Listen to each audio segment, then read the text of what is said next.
din cadrul căsătoriei. Et tout a changé aujourd'hui, puisque précisément, ce qui fonde le couple, c'est la double caractéristique de la passion et du désir.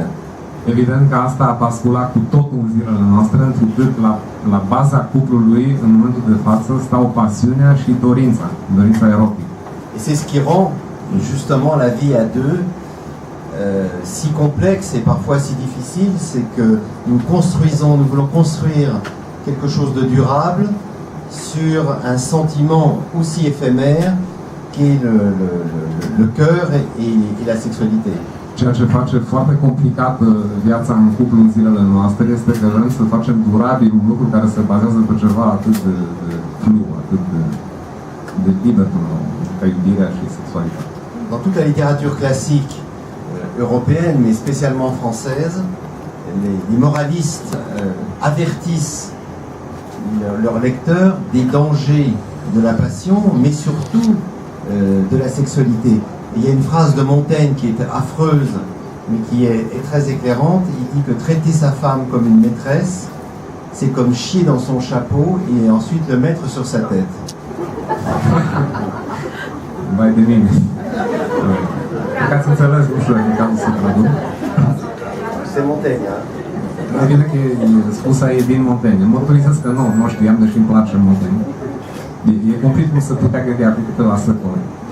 Ideea de bază e că în clasicism s-au impus anumite rigori care în momentul de față sunt aruncate în aer. Très bien. Vous avez entendu Montaigne? Pas exact. Exactement. Mais, et donc, il me semble que, contrairement à ce qu'on entend beaucoup aujourd'hui, on nous explique que c'est le consumérisme qui tue les couples, que c'est le côté léger de nos populations qui rend l'amour liquide, pour reprendre le terme d'un sociologue allemand, Zygmunt Bauman. Un sociolog german spune în zilele noastre că iubirea a devenit oarecum lichidă și îi se atribuie vina mai ales consumismului, societății contemporane care fluidizează tot. Lucru cu care Pascal Bruckner nu e de acord. Et moi je pense que, à l'inverse, ce qui explique les difficultés que nous pouvons connaître aujourd'hui dans les relations hommes-femmes, ça vient au contraire d'une croyance quasi religieuse dans la sacralité de l'amour. Et c'est donc au nom de l'amour que très souvent les gens se séparent, parce que précisément ils estiment qu'ils ne sont pas à la hauteur de l'idée magnifique qu'ils se font de la passion. În realitate, în mod absolut incredibil, oamenii se separă în virtutea unei idei foarte înalte pe care o au despre iubire. Ei o sacralizează și consideră de multe ori că nu se află la altitudinea acestei iubiri sacrosante, ceea ce îi face să se separe. Et donc, pour terminer, parce que je ne vais pas faire un discours, nous ne souffrons pas, me semble-t-il, d'un excès de matérialisme dans les pays occidentaux, mais nous souffrons d'un excès d'idéalisme.